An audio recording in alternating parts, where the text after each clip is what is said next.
सच के साथ। नमस्कार, सिटी वाराणसी लाइव में आप सभी का स्वागत है। मैं हूं ममता चौरसिया। आइए नजर डालते हैं आज की हेडलाइंस पर।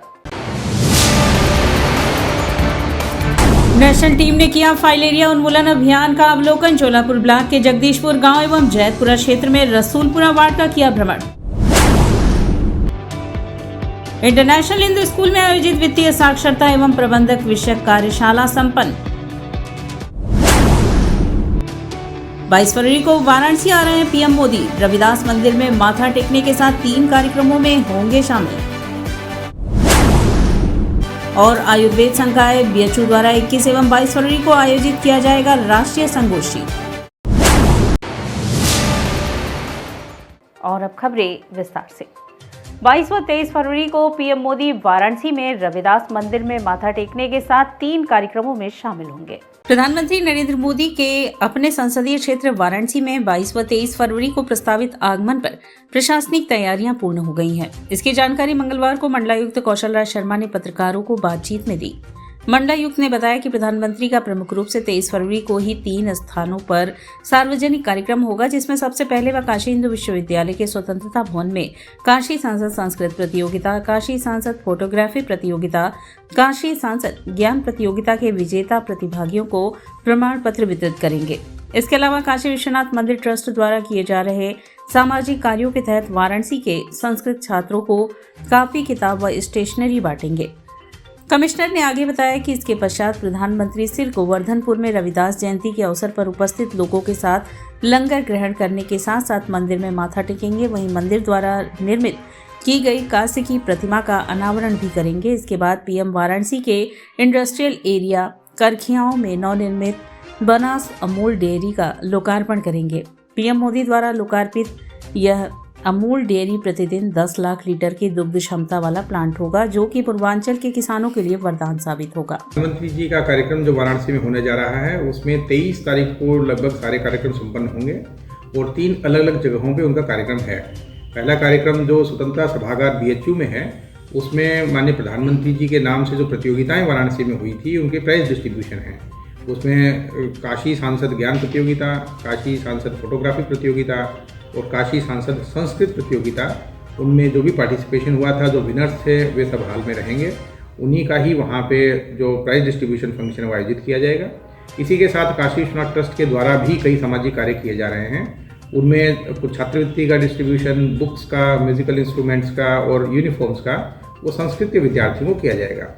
इसके उपरांत जो रविदास जी का कार्यक्रम है, वहाँ पे रविदास जी की जन्मस्थली पे वे मंदिर में अपना श्रद्धा सुमन अर्पित करेंगे। उसके उपरांत मूर्ति और विभिन्न विकास कार्यों का लोकार्पण शिलान्यास जो उसी मंदिर के आसपास होना है, वो 100 करोड़ के कार्यों का लोकार्पण शिलान्यास करेंगे।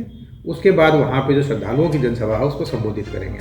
तीसरा जो कार्यक्रम है वो हमारा करखियाओं में एग्रो इंडस्ट्रियल पार्क पे है, जहाँ पे लगभग 14,000 करोड़ की परियोजनाओं के लोकार्पण शिलान्यास किए जाएंगे। वाराणसी के ही लगभग ये सारे प्रोजेक्ट हैं और यहाँ की जनता को उसका सीधा सीधा लाभ मिलेगा। वाराणसी से जुड़े हुए जो शहर हैं, उनके जो नेशनल हाईवेज़ हैं, बेसिकली उनकी लोकार्पण है। 4 बड़े हाईवेज़ हैं। एक का शिलान्यास भी है जो वाराणसी से कलकत्ता का सीधा एक्सप्रेसवे बनेगा, उसके फर्स्ट फेज़ का वहाँ पे शिलान्यास भी होगा। इसी के साथ जो बड़े आगे कार्य होने हैं, जैसे एक national institute of fashion technology की स्थापना होनी है, एक मेडिकल कॉलेज की स्थापना होनी है, एक भेल का बहुत बड़ा प्लांट लगना है। इन सभी इन्वेस्टमेंट के जो है वो आधारशिला रखेंगे। साथ ही जो प्रोजेक्ट पूरे हो गए हैं, जिसमें सिगरा स्टेडियम का फेज़ 1 है, वो मुख्य रूप से है, और इसी प्रकार के अन्य कार्य हैं, वो सब लगभग कार्य जितने हमारे होते हैं, उनका सारा लोकार्पण भी किया जाएगा। तो ये इलेक्शन से पहले का उनका लगभग अंतिम दौरा है।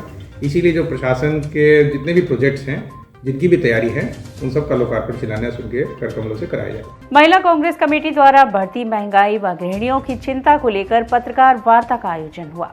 मंगलवार को जिला व महानगर महिला कांग्रेस कमेटी द्वारा बढ़ती महंगाई व गृहिणियों की चिंता के संदर्भ में एक पत्रकार वार्ता मैदागिन पार्टी कार्यालय पर किया गया, जिसमें बताया गया कि नरेंद्र मोदी सरकार की विफल नीतियों के कारण बढ़ती महंगाई का साया भारतीय घरों पर गहराया गया है और इसका सबसे अधिक असर गृहिणियों पर पड़ रहा है। ये अनसुनी नायिकाएं जो परिवार, वित्त और कल्याण के बीच संतुलन बनाती हैं, लेकिन अब लगातार बढ़ती कीमतों के तूफान में जूझ रही हैं।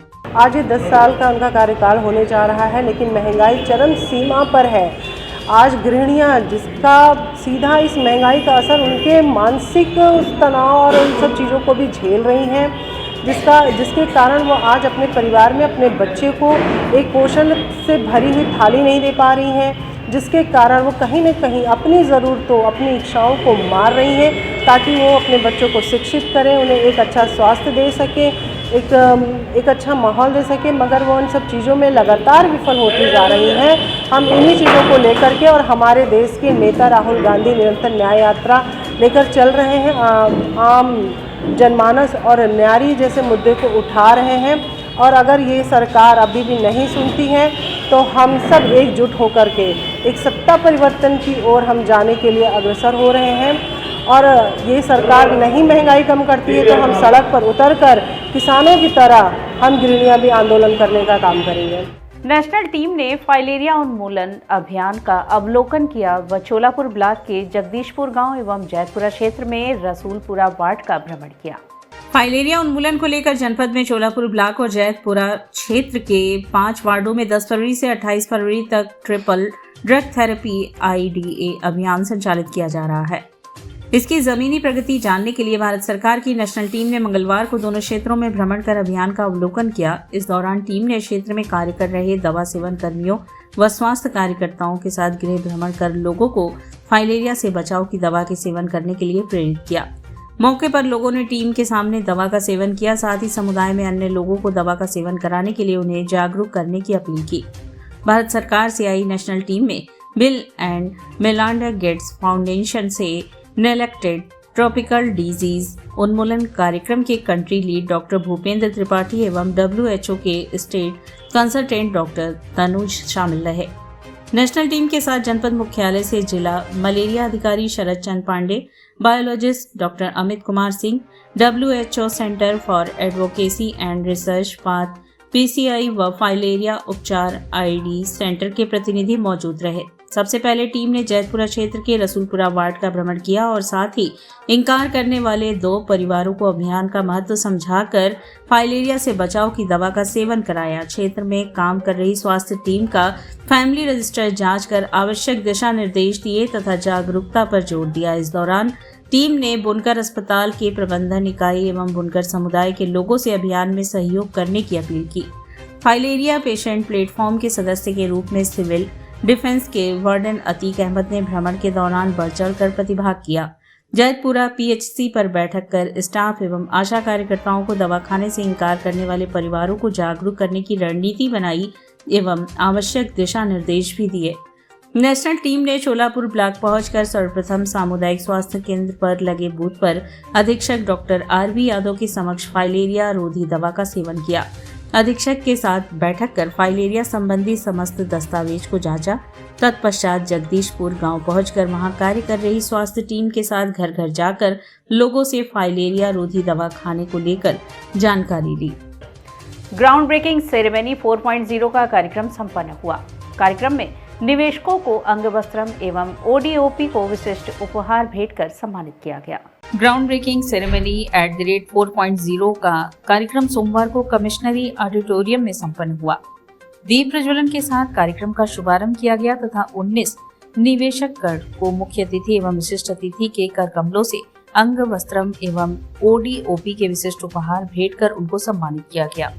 कार्यक्रम के प्रारंभ में उमेश कुमार सिंह, संयुक्त आयुक्त उद्योग वाराणसी मंडल द्वारा अपने स्वागत उद्बोधन में मुख्य अतिथि एवं विशिष्ट अतिथिगण निवेशकों, उद्यमियों तथा अधिकारी गण का स्वागत करते हुए कार्यक्रम को सफल बनाने हेतु सभी के प्रति आभार व्यक्त करते हुए जनपद में हुए ग्लोबल इन्वेस्टर्स समिट के अंतर्गत MOU के JBC-4.0 में 130 निवेशकों द्वारा रुपए 15,358 करोड़ का निवेश तथा 44,216 रोजगार सृजन के संबंध में विस्तृत रूप से अवगत कराया गया। श्रम एवं सेवा योजना समन्वयक विभाग उत्तर प्रदेश अनिल राजभर द्वारा अपने उद्बोधन में उत्तर प्रदेश में कानून एवं व्यवस्था की तारीफ की गई तथा उत्तर प्रदेश में सर्वाधिक एयरपोर्ट तथा यातायात की सुगमता एक्सप्रेस वे तथा विभाग में 37 कानून को खत्म किया गया के संबंध में बताया गया। उत्तर प्रदेश के स्टाम्प एवं न्यायालय पंजीयन शुल्क राज्य मंत्री रविंद्र जायसवाल ने अपने उद्बोधन में उद्यमियों को आर्थिक स्वतंत्रता सेनानी की संज्ञा से विभूषित करते हुए देश की अर्थव्यवस्था को वैश्विक अर्थव्यवस्था में 5वें स्थान में पहुंचाने हेतु धन्यवाद ज्ञापित किया गया। उनके द्वारा उद्यमियों के कार्य में सुगमता प्रदान करने के लिए सरकार द्वारा उठाए गए विभिन्न कदमों जैसे बीडीए विभाग में विकास शुल्क में कमी, भू उपयोग परिवर्तन, विद्युत सुरक्षा एवं अग्निशमन की अनापत्ति प्रमाण पत्र प्राप्त करने में सरलीकरण के बारे में बताया गया। हंसराज विश्वकर्मा सदस्य विधान परिषद उत्तर प्रदेश द्वारा अपने उद्बोधन में निवेशक गण को जनपद में निवेश करने पर शुभकामनाएं देते हुए उनके उज्जवल भविष्य की कामना की गई। उपस्थित अतिथिगण एवं निवेशक गण के द्वारा लखनऊ में आयोजित ग्राउंड ब्रेकिंग सेरेमनी 4.0 के मुख्य कार्यक्रम के सचिव प्रसारण को देखा गया एवं मंत्री अवस्थापना एवं औद्योगिक विकास उत्तर प्रदेश एवं मुख्यमंत्री के विचारों को सुना गया। अंत में प्रधानमंत्री ने अपने प्रेरणादायी उद्बोधन में भारत सरकार एवं उत्तर प्रदेश सरकार द्वारा अर्थव्यवस्था के विकास के लिए उठाए गए कदमों की चर्चा की तथा विश्वास जताया कि विगत 7 वर्षों में प्रारंभ हुए तथा हासिल किए गए आर्थिक विकास को यह ग्राउंड ब्रेकिंग समारोह और भी गति प्रदान करेगा। इस कार्यक्रम में पूनम मौर्य अध्यक्ष जिला पंचायत, डॉक्टर नीलकंठ तिवारी विधायक विधानसभा दक्षिणी पद्मश्री से सम्मानित डॉक्टर रजनीकांत, राजेश भाटिया राष्ट्रीय सचिव IIA, कमलाकांत पांडे, अजीत सिंह बग्गा, मनोज मदेशिया, नीरज पारिक, पीयूष अग्रवाल आदि उद्यमी एवं निवेशक गण तथा मुख्य विकास अधिकारी हिमांशु नागपाल, मोहन कुमार शर्मा, उपायुक्त उद्योग उपस्थित रहे। 10 लाख करोड़ का निवेश आज हम धरातल पर उतार रहे हैं। ये इस बात का प्रमाण है कि उत्तर प्रदेश आज सर्वोत्तम प्रदेश के साथ साथ उद्यम प्रदेश बनने के तरफ भी अग्रसर है।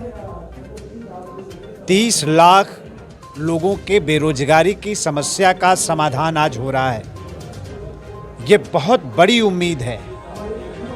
आज उत्तर प्रदेश की सरकार ने माननीय प्रधानमंत्री जी के आशीर्वाद से, यशस्वी मुख्यमंत्री योगी आदित्यनाथ जी के संकल्प से आज जो उपलब्धि हासिल की है वो अभूतपूर्व है। और पूर्वांचल की धरती पर जहां किसी ज़माने में सिर्फ गुंडा और माफिया राज किया करते थे, आज टोटल जो ग्राउंड ब्रेकिंग सेरेमनी हो रही है उसका 29% से भी ज़्यादा का निवेश आज अकेले पूर्वांचल में धरातल पर उतर रहा है। ये बहुत बड़ी उपलब्धि है। और माननीय प्रधानमंत्री जी के काशी में भी आज 15,000 करोड़ रुपए का निवेश आज धरातल पर उतर रहा है। आयुर्वेद संकाय बीएचयू द्वारा 21 व 22 फरवरी को राष्ट्रीय संगोष्ठी का आयोजन होगा। आयुर्वेद संकाय के चिकित्सा विज्ञान संस्थान काशी हिंदू विश्वविद्यालय द्वारा राष्ट्रीय संगोष्ठी का आयोजन KN उड़प्पा सभागार में दिनांक 21 एवं 22 फरवरी 2024 को किया जा रहा है, जिसका विषय बीएचयू आयुर्वेद के 100 वर्ष एवं अमृत काल के लिए रोड मैप है। इस संदर्भ में मंगलवार को आयोजित एक प्रेस वार्ता में संकाय प्रमुख प्रोफेसर PK गोस्वामी ने बताया कि आयुर्वेद महाविद्यालय की स्थापना प्राच्य विद्या और धर्मशास्त्र संकाय के रूप में 1922 में हुई थी, जिसने वर्ष 2022 में ही 100 वर्ष पूर्ण कर लिए हैं। इस राष्ट्रीय संगोष्ठी में संकाय एवं भारतवर्ष के सभी आयुर्वेद विभागों जैसे काया चिकित्सा, शल्य चिकित्सा, शालाक्य चिकित्सा, संज्ञारण, स्त्री रोग, प्रसूति तंत्र, कौमार वृत्ति एवं बाल रोग, विकृति विज्ञान, रसशास्त्र एवं भेषज कल्पना, द्रव्य गुण संहिता एवं संस्कृत सिद्धांत, दर्शन, क्रिया, शरीर रचना, शारीर अंग, दंतत्र, पंचकर्म, स्वस्थ वृत्त, योग, भेषज, रसायन से संबंधित विषयों, सिद्धांतों एवं नवीन शोधों का सक्रिय एवं सहभागितापूर्ण विचार विनिमय किया जाएगा। इस राष्ट्रीय संगोष्ठी में मुख्य अतिथि के रूप में पद्म वैद्य राजेश कटोचा, सचिव आयुष मंत्रालय भारत सरकार, विशिष्ट अतिथि पद्म प्रोफेसर मनोरंजन साहू, पूर्व निदेशक अखिल भारतीय आयुर्वेद संस्थान दिल्ली रहेंगे एवं कार्यक्रम की अध्यक्षता प्रोफेसर SN शंखवार, निदेशक चिकित्सा विज्ञान संस्थान काशी हिंदू विश्वविद्यालय करेंगे। इस राष्ट्रीय संगोष्ठी के 10 वैज्ञानिक सत्रों में लगभग 106 से भी अधिक शोध पत्रों एवं शल्य चिकित्सा, छार सूत्र, पंचकर्म, उदर रोग, मेदो रोग, मधुमेह, हृदय रोग, गठिया, वात रोग एवं कैंसर आदि रोगों पर देश के 500 विभिन्न विषय विशेषज्ञों द्वारा शोध पत्र का वाचन किया जाएगा। 100 वर्ष में बीएचयू में आयुर्वेद और अमृतकाल में रोड मैप, इसी विषय पर 2 दिन का संगोष्ठी होगा। और कल प्रथम दिन 11 बजे से 12:30 बजे तक उद्घाटन सत्र होगा। उद्घाटन सत्र में भारत सरकार के आयुष सचिव माननीय राजेश कोटेचा जी मुख्य अतिथि रहेंगे और आमंत्रित अतिथि रूप में मनोरंजन साहू उपस्थित रहेंगे और चिकित्सा विज्ञान का संस्थान का निदेशक इस सभा में अध्यक्षता करेंगे। और इस संगोष्ठी में 150 से अधिक प्रतिनिधि भारतवर्ष का विभिन्न प्रांत में उपस्थित होने का उम्मीद है।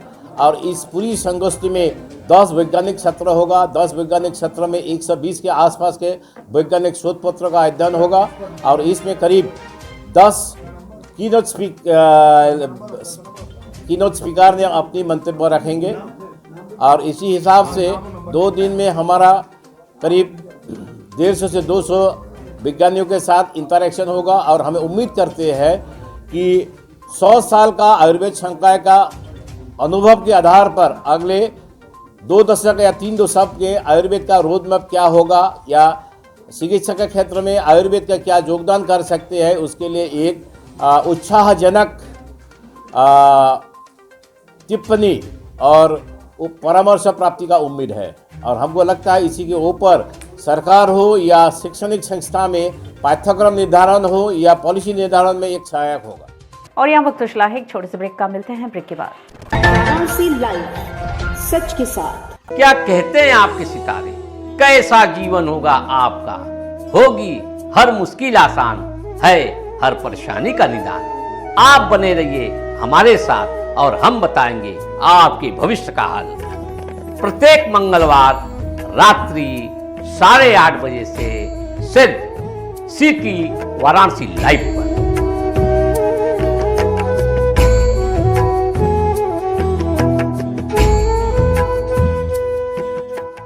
वाराणसी लाइव सच के साथ। और ब्रेक के बाद पुनः आपका स्वागत है।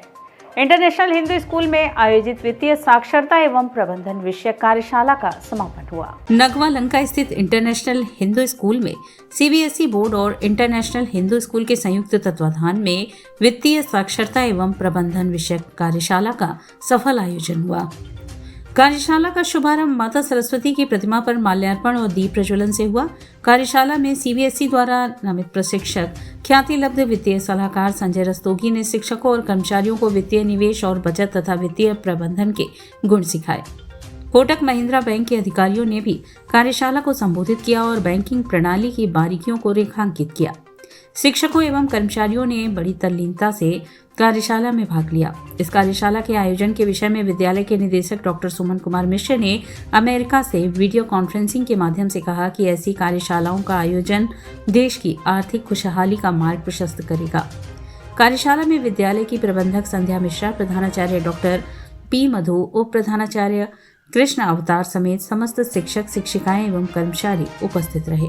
आज के युग में बढ़ती हुई मुद्रास्फीति, हमारी ज़रूरत रोज़ की आवश्यकताएं और साथ ही साथ पोस्ट रिटायरमेंट कंडीशंस में हमको अपनी लाइफस्टाइल को मेंटेन करने के लिए हमारे पास निवेश की सही जानकारी होना बहुत ज़रूरी है।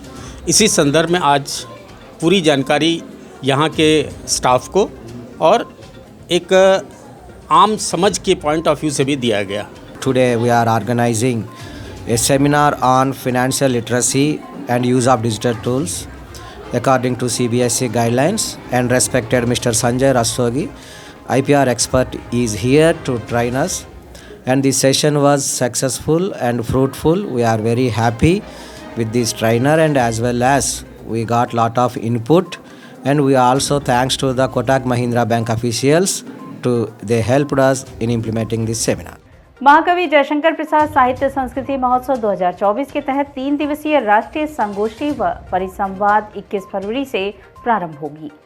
महाकवि जयशंकर प्रसाद ट्रस्ट उत्तर प्रदेश संस्कृति विभाग एवं काशी हिंदू विश्वविद्यालय के संयुक्त तत्वाधान में महाकवि जयशंकर प्रसाद की जयंती के अवसर पर प्रसाद जी के साहित्य, काव्य, गीत, संगीत, नाटकों सभी विधाओं पर आधारित महाकवि जयशंकर प्रसाद साहित्य संस्कृति महोत्सव 2024 का आयोजन किया जा रहा है।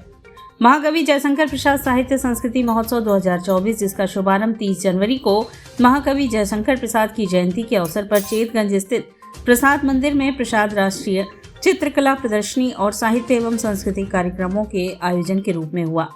उसी श्रृंखला में इस संदर्भ में मंगलवार को BHU PRO ऑफिस में आयोजित प्रेस वार्ता में आयोजकों ने बताया कि महाकवि जयशंकर प्रसाद साहित्य संस्कृति महोत्सव की श्रृंखला में भारत अध्ययन केंद्र, काशी हिंदू विश्वविद्यालय संस्कृत विभाग उत्तर प्रदेश एवं महाकवि जयशंकर प्रसाद ट्रस्ट लखनऊ द्वारा संयुक्त रूप से 3 दिवसीय राष्ट्रीय संगोष्ठी सह परिसंवाद 21 से 23 फरवरी को महामना सभागार मालवीय मूल्य अनुशीलन केंद्र में आयोजित किया जा रहा है। दिवसीय राष्ट्रीय संगोष्ठी 21, 22, 23 फरवरी को भारत अध्ययन केंद्र में महामना सभागार मालवीय मूल्य अनुशीलन केंद्र यहाँ पर है। और उसके बाद 3 दिवसीय नाटोत्सव शताब्दी प्रेक्षागृह कृषि विभाग काशी हिंदू विश्वविद्यालय। कार्यक्रम कराने का उद्देश्य क्या है? ये उद्देश्य कि प्रसाद जी का जो साहित्य है वो बृहद है और थोड़ा संस्कृत, जैसा कि सर ने बताया, संस्कृत निष्ठ होने के कारण थोड़ा कठिन भी है। तो आम जन तक जो एकेडमिक है तो उनके वो पहुँचती है, आम जन तक वो पहुँच नहीं पाती है। तो संगोष्ठी और नाटक के माध्यम से जो आज की युवा है उनको जोड़ना है और इनके इस साहित्य के मूल में जो उद्देश्य है वो लोगों तक पहुँचाना है। आज की युवा जो हमारे देश का भविष्य है उस तक ये जो साहित्य का प्रसाद साहित्य का जो संदेश है, जिसमें सांस्कृतिक के बारे में है, साहित्य के बारे में, हमारे देश की प्रबुद्ध जो सभ्यता रही है उसके बारे में, वो जन जन तक पहुँचे। विकसित भारत संकल्प यात्रा के तहत मक्षोदरी पार्क में कैंप का आयोजन हुआ। विभिन्न जन कल्याणकारी योजनाओं के सफल क्रियान्वयन एवं समाज के अंतिम व्यक्ति तक योजनाओं की पहुंच को सुगम बनाए जाने के उद्देश्य से विकसित भारत संकल्प यात्रा के तहत मक्षोदरी पार्क कैंप लगाया गया। कार्यक्रम में शामिल विधायक नीलकंठ तिवारी ने बताया कि केंद्र सरकार की योजनाओं को जन जन तक पहुंचाने एवं इससे लाभ लेने वाले हितग्राहियों से संवाद करने के उद्देश्य से आरंभ की गई प्रधानमंत्री जी की विकसित भारत संकल्प यात्रा के जरिए विधायक नीलकंठ तिवारी ने मौजूद सभी अतिथियों और हितग्राहियों को शपथ दिलाई। साथ ही विभिन्न योजनाओं का लाभ जनता को मिले, जैसे प्रधानमंत्री आवास योजना से अनेकों पात्रों से हितग्राहियों को अपने सपनों का घर मिला है। आयुष्मान कार्ड से गरीब बीमार व्यक्ति का निःशुल्क इलाज हो रहा है। सरकार की सभी कल्याणकारी योजना का लाभ लाभार्थियों को मिल रहा है। वहीं मुख्य रूप से शहर दक्षिणी के विधायक डॉक्टर नीलकंठ तिवारी, उप सभापति सुरेश चौरसिया, पार्षद अभिजीत भारद्वाज, बबलू शाह, अजय वर्मा, मुन्ना राजेश इस अवसर पर काफी संख्या में लोग उपस्थित रहे। प्रधानमंत्री आवास, जनधन योजना, उज्ज्वला योजना, आयुष्मान कार्ड, निःशुल्क राशन की व्यवस्था और भी अनेक योजनाओं का उन्होंने जनता के बीच में लिया करके जनता के जीवन को आगे बढ़ाने, उत्थान करने का संकल्प लेके काम किया। विकसित भारत संकल्प यात्रा के माध्यम से आदरणीय प्रधानमंत्री जी ने जो कहा वो हुआ है, यह हम लोग देखते भी हैं और जिनको लाभ मिला है वो अपनी जीवन में क्या उनके स्तर में उत्थान हुआ वो बताते भी हैं। साथ ही साथ जिन लोगों को अभी किसी कारणवश यह सुविधाएं नहीं मिल पाई, गैस नहीं मिल पाया, राशन कार्ड नहीं बन पाया, प्रधानमंत्री आवास नहीं मिला, शौचालय नहीं मिला या और भी जो उनके किसी और भी समस्याएं हैं, उन सभी समस्याओं को मौके पर जाके, उनके दरवाजे पर जाके, उनके क्षेत्र में जा कर के कैंप लगा करके लाभ दिया जा सके, इसको लेकर के आदरणीय प्रधानमंत्री जी ने यह योजना लॉन्च की, विकसित भारत संकल्प यात्रा। यह जो विकसित भारत संकल्प यात्रा की जो वैन आती है, यह हर वार्ड में जा रही है, गाँव में हर गाँव में जा रही है और ऐसे ज़रूरतमंद लोगों की सुविधा को चिन्हित करके उनको सुविधा की व्यवस्थाएं कर रहे हैं। सुबह बनारस घाट संध्या कार्यक्रम में डालिया एवं जूलिया मुखर्जी ने गायन की प्रस्तुति कर समा बांधा, तो वहीं बसंत कुमार गुप्ता ने भी भरतनाट्यम नृत्य से लोगों को प्रफुल्लित किया। सुबह बनारस आनंद कानन के तत्वाधान में आयोजित घाट संध्या में मंगलवार को कार्यक्रम के प्रथम चरण में बनारस के द्वय युवा कलाकार द्वारा गायन की अद्भुत प्रस्तुति डालिया एवं जूलिया मुखर्जी ने प्रस्तुत कर दर्शकों के हृदय को मंत्रमुग्ध किया। कार्यक्रम का शुभारंभ राग बिहाग रूपक ताल, मध्य लय 3 ताल में और तराना समापन सवालिया मन भाइयों रे से किया। संगत कलाकार के रूप में तबले पर डॉक्टर जयदेव मुखर्जी, हारमोनियम पर सुचिस्मिता उपस्थित रहे। कार्यक्रम के द्वितीय चरण में बनारस के युवा कलाकार बसंत कुमार गुप्ता ने भरतनाट्यम नृत्य का शुभारंभ अलारी पू वसंता जाति स्वरम भो शंभु समापम तिल्लन से करके दर्शकगण के हृदय को आनंदित किया।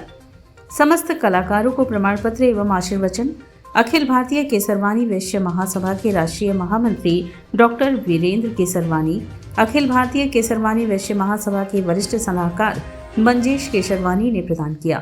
धन्यवाद ज्ञापन श्याम कुमार ने व संचालन सीमा केसरी ने किया। इस अवसर पर हिंदू विश्वविद्यालय के विद्यार्थियों सहित भारी संख्या में दर्शकगण उपस्थित रहे।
काशी जिला body building and fitness association द्वारा आयोजित तीसरी मिस्टर काशी बॉडी बिल्डिंग प्रतियोगिता में मिस्टर काशी टाइटल बने प्रवीण यादव तो मसल्स मैन आनंद केसरी हुए।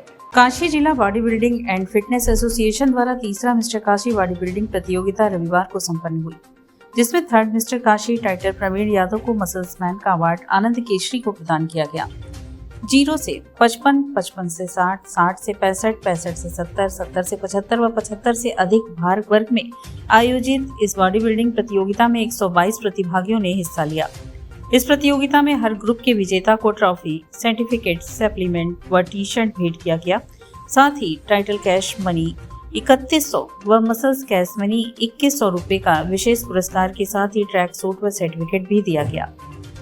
प्रतियोगिता के हर भार वर्ग ग्रुप से 5 बेस्ट और 2 ग्रुप फिटनेस फिजिक का हुआ। हर ग्रुप में 5 को चुना गया, जिसमें एक 5 फुट 6 इंच तक में से तो दूसरा 5 फुट 6 इंच के अधिक का हुआ। इन्हें भी विशेष पुरस्कार से सम्मानित किया गया। निर्णायक मंडल में फसरुद्दीन खान, गोविंद झा, विकास चौरसिया, पवन यादव, शरद वर्मा शामिल थे।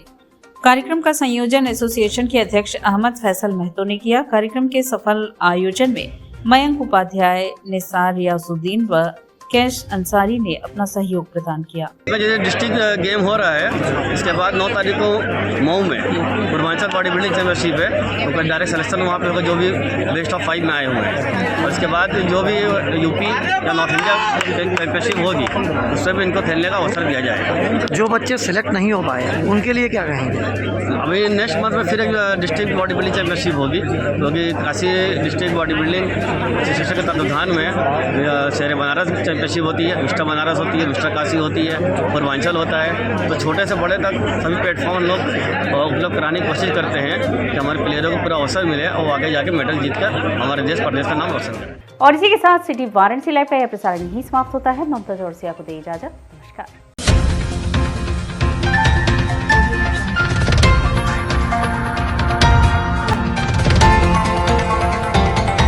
वाराणसी लाइव, सच के साथ।